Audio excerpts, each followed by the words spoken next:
Hello everyone, welcome you all on my YouTube channel future mentor. आज इस video में हम करने वाले हैं भारतीय शास्त्रीय नृत्य को। ये जो टॉपिक है एग्जामिनेशन पॉइंट ऑफ व्यू से काफ़ी इम्पॉर्टेंट है। चाहे आप किसी भी कॉम्पिटिटिव एग्जामिनेशन की प्रिपरेशन कर रहे हो, जहां आपसे जनरल स्टडीज़ से रिलेटेड क्वेश्चंस पूछे जाते हैं, चाहे वो टीचिंग बेस्ड एग्ज़ाम हो या फिर पीसीएस लेवल का एग्ज़ाम हो, हर एक पेपर में आप से इससे 1 या 2 नंबर के क्वेश्चंस पूछ लिए जाते हैं। तो आइए हम स्टार्ट करते हैं इस टॉपिक को।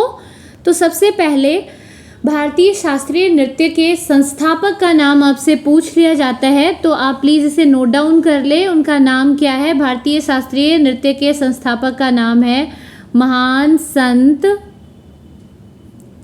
श्रीमंता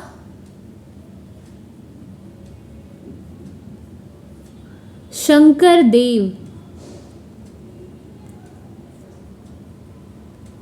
ठीक है, तो भारतीय शास्त्रीय नृत्य के संस्थापक कौन है? महान संत श्रीमंता शंकर देव जी। इससे डायरेक्ट क्वेश्चन आपसे पूछ लिया जाता है। तो इस वीडियो में जो सिर्फ स्लाइड में लिखा है वही नहीं, इसके अलावा भी हम कुछ इंपॉर्टेंट पॉइंट्स को डिस्कस करते चलेंगे, जो कि आपके लिए काफ़ी हेल्पफुल होगा। तो आप सभी से एक रिक्वेस्ट है कि प्लीज़ वीडियो को स्किप करके ना देखें। हर एक स्लाइड में आपको कुछ न्यू इन्फॉर्मेशन दी जाएगी। नाउ द नेक्स्ट इज, शास्त्रीय नृत्य जो है वो नाट्य शास्त्र के नियमों का सख्ती से पालन करते हैं, इसलिए इन्हें शास्त्रीय नृत्य कहा जाता है। ठीक है, और इसमें उसी के नियमों के अनुसार नृत्य जो है वो प्रस्तुत किया जाता है। अब हम देखते हैं सबसे इम्पॉर्टेंट, जो सबसे पहले भरतनाट्यम, जो कि तमिलनाडु का शास्त्रीय नृत्य है, भारतीय शास्त्रीय नृत्य के सबसे पुराने और लोकप्रिय नृत्य में से एक है। तो यहाँ से आपसे डायरेक्ट क्वेश्चन पूछा जाता है कि भरतनाट्यम जो है वो कहाँ से रिलेटेड है? तो तमिलनाडु से रिलेटेड है। ठीक है, और ये भारतीय शास्त्रीय नृत्य के सबसे पुराने और लोकप्रिय रूपों में से एक है, जिसकी उत्पत्ति दक्षिण भारत में तमिलनाडु के तंजौर जिले में हुई थी।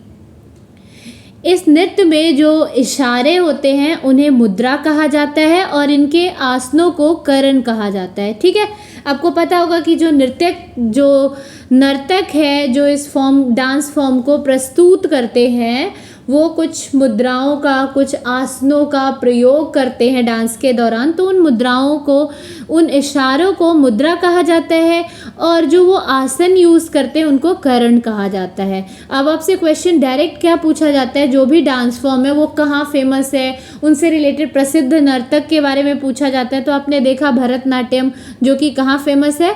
तमिलनाडु में। ठीक है, और तमिलनाडु में भी कौन से ज़िले से इसकी उत्पत्ति हुई है? तो तंजौर ज़िले से इसकी उत्पत्ति हुई है। इस नृत्य में इशारों को मुद्रा कहा जाता है और आसनों को करण कहा जाता है। इसे एक हर्य नाम से भी जाना जाता है। एक हर्य का मतलब क्या है? कि एक ही नर्तक इस नृत्य को प्रस्तुत करते हैं। अब आपसे डायरेक्ट क्वेश्चन पूछ लिया जाता है कि जो भरतनाट्यम है उसके प्रसिद्ध नर्तकों का नाम बताएं। ठीक है ना, और ऑप्शन में आपको लिखा आएगा। तो जो सबसे बार पूछा गया है, सबसे ज़्यादा टाइम्स जो पूछा गया, डैट इज़ रुक्मणी देवी। रुक्मणी देवी से डायरेक्ट क्वेश्चन पूछा जाता है कि कौन से डांस फॉर्म से रिलेटेड है? तो भरतनाट्यम से। और वैजंतीमाला, ये दोनों नेम जो है अपने आप में काफ़ी इंपॉर्टेंट है। इससे रिलेटेड क्वेश्चंस एसएससी में अभी हाल फिलहाल में रुक्मणी देवी से पूछे गए हैं। ठीक है, तो इसको आप याद रखेंगे। ओके, नेक्स्ट इज, आपको एक और चीज़ मैं बताना चाहूँगी कि भारत में टोटल जो शास्त्रीय नृत्य है वो कितने हैं? 8, जिसमें अभी 8 शास्त्रीय नृत्य है, जिन्हें 8 ऐसे नृत्य हैं जिनको शास्त्रीय नृत्य का दर्जा दिया गया है। और अभी हाल फिलहाल में छऊ को भी ऐड किया गया है, जोड़ा गया है, जिसके बारे में हम इस वीडियो में डिस्कस करेंगे। तो आइए हम देखते हैं सेकंड डांस फॉर्म को। अभी आपने देखा भरतनाट्यम, सेकंड इज कथक। कथक जो है उत्तर प्रदेश का नृत्य है। ठीक है, कथक के प्रदर्शन में कहानियाँ आमतौर पर भगवान श्री कृष्ण के जीवन पर आधारित होती है। अब आपसे ना कभी कभी क्वेश्चन इससे भी पूछ लिया जाता है, ये तो पूछा ही जाता है हर एक डांस फॉर्म में, आपको स्टेट पता होना चाहिए कि कहाँ से ये फेमस है, इसके साथ ही प्रसिद्ध नर्तक और उससे रिलेटेड कुछ इंपॉर्टेंट पॉइंट्स है तो उसे भी याद रखना है। कथक के प्रदर्शन में क्या किया जाता है, आमतौर पर भगवान श्री कृष्ण के जीवन पर आधारित कहानी को प्रस्तुत किया जाता है। अगर मैं बोलूँ कथक, तो कथक वर्ड का मतलब ही होता है क्या, कहानी। इस डांस फॉर्म में क्या किया जाता है कि कहानी को नृत्य के रूप में प्रस्तुत किया जाता है। तो यहाँ पर जो कहानी ली जाती है वो कहाँ से ली जाती है, भगवान श्री कृष्ण के जन्म पर आधारित कहानी होती है। और इसके जो प्रसिद्ध नर्तक है उससे डायरेक्ट क्वेश्चन पूछे जाते हैं, जिनमें से बिरजू महाराज से भी क्वेश्चंस कई बार पूछे गए हैं और सितारा देवी से भी क्वेश्चन पूछे गए हैं। तो आइए हम देखते हैं इनके प्रसिद्ध नर्तकों का नाम। तो बिरजू महाराज, लच्छू महाराज, शंभू महाराज और फिर सितारा देवी।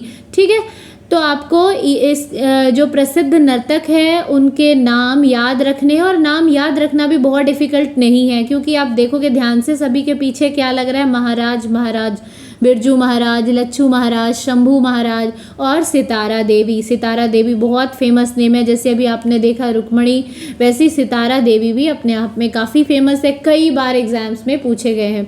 वैसे ये टॉपिक काफ़ी ईजी है, लेकिन नेम याद रखना, कहाँ से ये फेमस है, इसे याद रखना थोड़ा डिफ़िकल्ट होता है। लेकिन अगर आप एक दो बार वीडियो को एक दो बार सुन लोगे ध्यान से और साथ में आप MCQs कर लोगे, MCQs की प्रैक्टिस कर लेंगे, तो आप इजीली याद रख सकोगे। नेक्स्ट, अब कथक से रिलेटेड कुछ इंपॉर्टेंट क्वेश्चंस पूछे जाते हैं जिनको हम देखेंगे।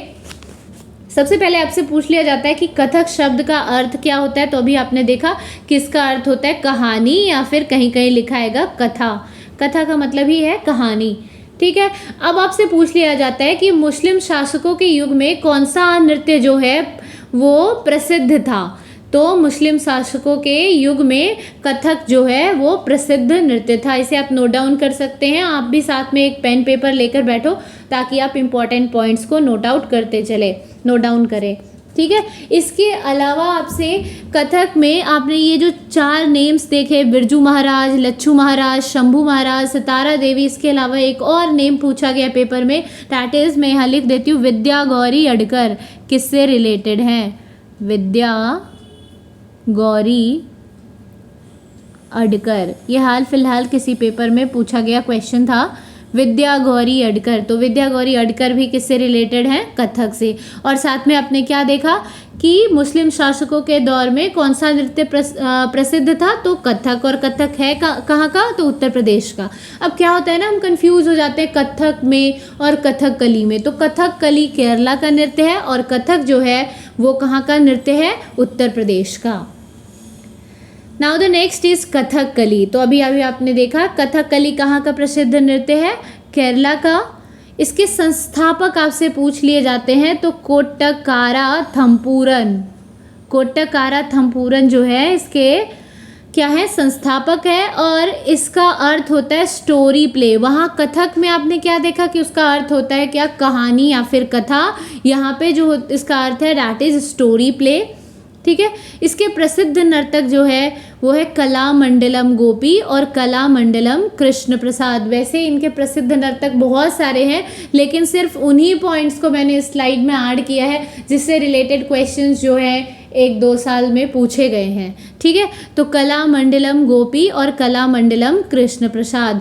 जैसे आपने देखा कि कथक में याद रखना बहुत इजी था, सभी के पीछे क्या लग रहा था, महाराज, लच्छू महाराज, शंभू महाराज, है ना, बिरजू महाराज।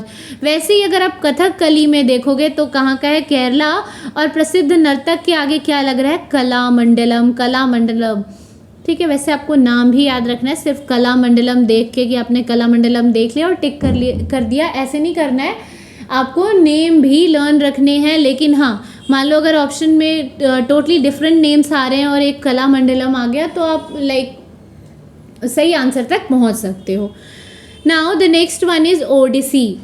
ओडिसी कहाँ का फेमस नृत्य है, ओडिशा का, और इससे प्रसिद्ध नर्तक से क्वेश्चन पूछे गए हैं सोनल मान सिंह से। तो इसे आप याद रखेंगे कि सोनल मान सिंह जो है वो किससे रिलेटेड है, ओडिसी से, और ओडिसी कहाँ का प्रसिद्ध नृत्य है? तो ओडिशा का, जिस है ना। और केलुचरण महापात्र भी इसके प्रसिद्ध नर्तक है। तो क्वेश्चन इनसे पूछा गया है प्रीवियस ईयर में, सोनल मानसिंह से। Now the next one is Mohiniyattam. वो कहाँ का फेमस नृत्य है? केरला का। केरला के दो प्रसिद्ध नृत्य को, शास्त्रीय नृत्य को आपने देखा, कथकली एंड मोहिनी अट्टम। लेकिन अगर मैं बात करूँ जो आपको सबसे प्रसिद्ध पूछा जाएगा केरला में क्या है, तो दैट इज कथकली। ठीक है, और मोहिनी अट्टम भी केरला से ही रिलेटेड है। अब हम देखेंगे मोहिनी अट्टम से रिलेटेड कुछ पॉइंट्स को। तो जो मोहिनी शब्द है, मोहिनी अट्टम जो है ये नृत्य, ये मोहिनी शब्द से बना है। किससे बना है? मोहिनी शब्द से। और पुरानी जो कथाएं हैं उनके अनुसार कहा जाता है कि हिंदू देवता भगवान विष्णु का प्रसिद्ध अवतार क्या है? मोहिनी। ये मोहिनी है क्या? तो भगवान विष्णु का प्रसिद्ध अवतार। इसको याद रखना है आपको। मोहिनी अट्टम कहाँ से लिया गया है? तो वर्ड मोहिनी से। और मोहिनी है क्या? तो भगवान विष्णु का अवतार, प्रसिद्ध अवतार।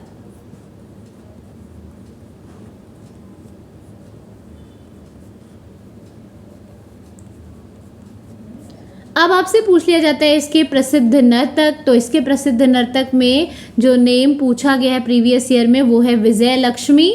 ठीक है, वैसे आपको इन तीनों के नेम याद रखने हैं। क्या है? सुनंदा नायर, विजय लक्ष्मी और Pallavi Krishnan. Now the next one is Kuchipudi, जो कि आंध्र प्रदेश का नृत्य है। और यहाँ भी हम कंफ्यूज हो जाते हैं। कुचिपुड़ी हमें कभी कभी लगता है केरला का नृत्य है, तो नहीं, कुचिपुड़ी कहाँ का फेमस नृत्य है? आंध्र प्रदेश का। ठीक है, और मतलब अगर आपको नेम्स लर्न नहीं रहते हैं तो आप कुछ निमोनिक्स बना सकते हो, कुछ खुद से ट्रिक्स डेवलप कर सकते हो जिससे आप याद रख सको। जैसे कि लाइक अभी कुचिपुड़ी में आप ऐसा भी कह सकते हो कि कच्चीपुड़ी, और कच्चीपुड़ी कहाँ का है? आंध्र प्रदेश का। It's all depends on you कि आप कैसे निमोनिक्स डेवलप करते हो। नेक्स्ट वन इज कुचिपुड़ी को भगवान कृष्ण के पूजा के रूप में विकसित किया गया था। जैसे अभी आपने देखा मोहिनी अट्टम क्या था? तो भगवान विष्णु का प्रसिद्ध अवतार है मोहिनी, वहीं से वर्ड लिया गया है मोहिनी अट्टम, जो कि केरला का नृत्य है। वैसे कुचिपुड़ी जो है वो भगवान कृष्ण के पूजा के रूप में विकसित किया गया था। और इसके प्रसिद्ध नर्तक आपसे पूछ लिए जाते हैं तो क्या है? यामिनी कृष्णमूर्ति, राजा रेड्डी और राधा रेड्डी। अब देखो इनके नेम भी लर्न करना इतना डिफिकल्ट नहीं है। कुचिपुड़ी, कच्चीपुड़ी कहाँ से फेमस है? आंध्र प्रदेश। कौन से भगवान को मेन सेंटर में रखा गया? तो भगवान कृष्ण के पूजा के रूप में विकसित किया गया था। प्रसिद्ध नर्तक पूछ लिए जाएंगे तो क्या है? यामिनी कृष्णमूर्ति, राजा रेड्डी, राधा रेड्डी। चूँकि भगवान कृष्ण से रिलेटेड है इसलिए ये देखो कृष्णमूर्ति, राजा रेड्डी, कृष्ण, राजा, राधा, सारे कृष्ण से रिलेटेड नेम है, वो आ जाएंगे यहाँ। और पीछे रेड्डी रेड्डी लग रहा है, जैसे बिरजू महाराज, शंभू महाराज, लच्छू महाराज, कथक से रिलेटेड है, महाराज पीछे आ रहा है तो कथक, वैसी रेड्डी रेड्डी पीछे आ रहा है तो कुचिपुड़ी। कुचिपुड़ी है कहाँ का? तो आंध्र प्रदेश। ऐसे आप याद रख सकते हो। Next one is Sattriya. Sattriya कहाँ का फेमस डांस है? तो असम का। और क्वेश्चन में ना बिहू भी पूछ लिया जाता है, तो बिहू भी असम का फेमस डांस है, लेकिन ये क्लासिकल डांस है, शास्त्रीय नृत्य है। और बिहू जो है वो क्या है? फोक डांस है। अब जो ये सत्रिया है इसे शास्त्रीय नृत्य का दर्जा 2000 में दिया गया था। अब आपसे जो क्वेश्चन पूछा जाता है इसके प्रसिद्ध नर्तक, जिनमें कि पूछा गया क्वेश्चन है मानिक बारबे से रिलेटेड क्वेश्चन पूछा गया है कि ये कौन से डांस फॉर्म से रिलेट करते हैं, कौन से डांस फॉर्म से बिलोंग करते हैं? तो सत्रिया से। और सत्रिया कहाँ का फेमस डांस फॉर्म है? तो असम का। इसके अलावा ये तीनों नाम काफ़ी इंपॉर्टेंट है, गुरु जतिन गोस्वामी, शेरौंदी सैकिया और मणिक बारबे। इन तीनों को आप याद रखेंगे। Now the last one is Chhau, जिसके बारे में हम अभी डिस्कस कर रहे थे कि इसे भी हाल फिलहाल में ऐड किया गया है किसमें? शास्त्रीय नृत्य में। ठीक है, तो छऊ अगर आएगा ना तो छऊ जो है वो झारखंड में भी है, ओडिशा में भी है और पश्चिम बंगाल में भी है, किसी एक स्पेसिफिक जगह पे नहीं है। लेकिन हाँ, ये अलग अलग नाम से अलग अलग स्टेट में जाना जाता है। इसे मुखौटा नृत्य के रूप में भी दर्शाया जाता है। जैसे कि अगर हम बात करें तो सरायकेला जो है वो झारखंड का है, मयूरभंज जो है वो कहाँ का फेमस नृत्य है? ओडिशा का है, और पुरुलिया जो है वो पश्चिम बंगाल का है। ठीक है, तो इसे आप याद रखेंगे क्या? मुखौटा कहाँ से है? छऊ में मुखौटा का यूज़ किया जाता है। सरायकेला झारखंड, मयूरभंज उड़ीसा और पुरुलिया नाम से पश्चिम बंगाल में जाना जाता है। इसके अलावा एक और डांस फॉर्म है जिसे मैं यहाँ लिख देती हूँ। इससे रिलेटेड क्वेश्चन ज़्यादा पूछे नहीं जाते हैं, लेकिन हाँ आपको याद रखना है, मणिपुरी। ये भी क्या है? एक शास्त्रीय नृत्य है जो कि कहाँ का है? तो ये मणिपुर का है। ठीक है, इसे आप याद रखेंगे। ये कहाँ से रिलेट करता है? तो मणिपुर से। अब आपसे ना इसमें पूछा जाता है कि ये जो मणिपुरी डांस है ये कौन से उत्सव में परफॉर्म किया जाता है, तो उस उत्सव का नाम आप नोट डाउन कर लेंगे, वो है लाई होरवा। लाई होरवा एक मणिपुर का फेस्टिवल है जिस पे ये परफॉर्म किया जाता है। क्या? Manipuri dance form. मणिपुरी से सिर्फ आपसे यही पूछा जाएगा कि कहाँ का फेमस डांस फॉर्म है, तो मणिपुर का। वो तो नाम से ही पता लग रहा है, ओडिसी, मणिपुरी, ये नाम से ही आप बता सकते हो। ठीक है, लेकिन आपसे जो फेस्टिवल पूछ लिया जाता है कि कौन से उत्सव पे इसे परफॉर्म किया जाता है, इस नृत्य को प्रस्तुत किया जाता है, तो शायद आपको नहीं पता होता है, तो इसे नोट डाउन कर लेंगे। लाई होरबा। लाई होरबा पे किस डांस फॉर्म को प्रस्तुत किया जाता है? तो मणिपुरी को। और ये मणिपुर है कहाँ? North east part of India में, उत्तर पूर्वी भारत में स्थित है ये। ठीक है, अब कुछ एक्स्ट्रा क्वेश्चंस को हम देखेंगे। सिर्फ एक ही क्वेश्चन है आपसे ना, कभी कभी ये भी पूछ लिया जाता है कि गरीबों की कथकली का नाम क्या है? तो गरीबों की कथकली जो है, इसे भी नोट डाउन कर सकते हो आप, गरीबों की कथकली। कथकली आपको पता है कहाँ का है? केरला। लेकिन जब आएगा गरीबों की कथकली तो उसका नाम है ओटन तुल्लन। ओटन तुल्लन। ठीक है, तो ये थे कुछ डांस फॉर्म, जितने भी शास्त्रीय नृत्य है भारत के, उन्हें हमने इस वीडियो में कवर करा। अब नेक्स्ट वीडियो में मैं इससे रिलेटेड MCQs लाऊंगी, जिसके थ्रू आपको मतलब ये डांस फॉर्म इजीली काफ़ी लंबे टाइम तक याद रह सकेगा। तो आई होप सो आप सभी को वीडियो जो है वो पसंद आया होगा। अगर वीडियो पसंद आया है तो प्लीज़ वीडियो को लाइक करें एंड चैनल को सब्सक्राइब करें, और ज़्यादा से ज़्यादा लोगों के साथ वीडियो को शेयर करें, सो डैट मैक्सिमम लोगों को इस वीडियो के थ्रू बेनिफिट मिल पाए। Thanks for watching this video. Thank you all.